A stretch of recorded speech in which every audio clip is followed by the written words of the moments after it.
From our Mindanao Bureau, they are asking you, if you are against substitution, why are you supporting a mayoral aspirant, Pompee Laviña, who has repeatedly announced he would run via substitution? Well, it's allowed by law. Precisely. That's why you cannot blame candidates at this point. I'm not blaming anybody, except that, it is still better to have a ban on substitution. But since the law is there, my bill will be prospective. It will be applied 2025.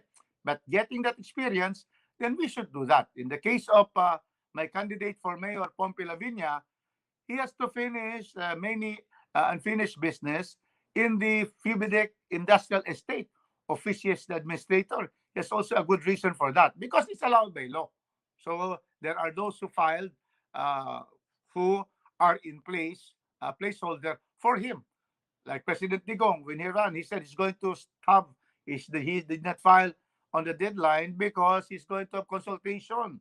So that's why he filed the substitute Martin Dino after about a month from the deadline because he went to Bicol, he went to Central Luzon, to the Visayas. Ganon. So because it's allowed, then that is allowed. So we are not saying that these are illegal. What we're saying is that in the next election, let's have a better system. So yun ang reason dyan.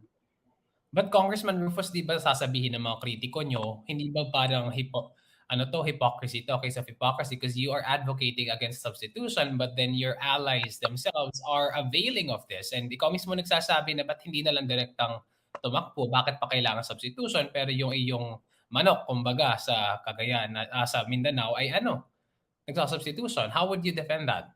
Well, their party decides on that because the law allows. He belongs to another party. He belongs to another party, and I belong to the Centrist Democratic Party. We cannot, we cannot therefore have our judgment prevail over the party stand. No, so that is why since it's allowed, that's okay, and that is why, and Pompey Laviña has also very good reasons na tapusin pa niya to get more investors in Fibidec and be able to give these services before he files, because that is a November 15 deadline. So his party is different from mine. We are into a coalition. In the city, we have a coalition of Padayong Pilipino, Centrist Democratic Party, and the Bagong Cagayan movement of Pompey Laviña. And so therefore, their parties decide what to do with their candidates. In my case, there is no substitution.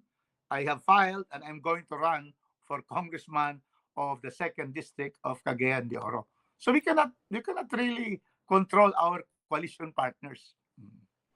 Okay, so you don't want to impose on them, but are you discouraging them from doing that? Is that something that you at least frown upon because you filed these bills not really supporting that? Definitely, the general rule is that we would like to have this the election system, the deadlines as deadlines. But as I have said, and that is why the COMELEC has said so also, that this cannot apply in this election. So we go based on what we have now with these experiences and the previous elections. Then by 2025, we will have a new system of filing where there will be no substitution for withdrawing candidates.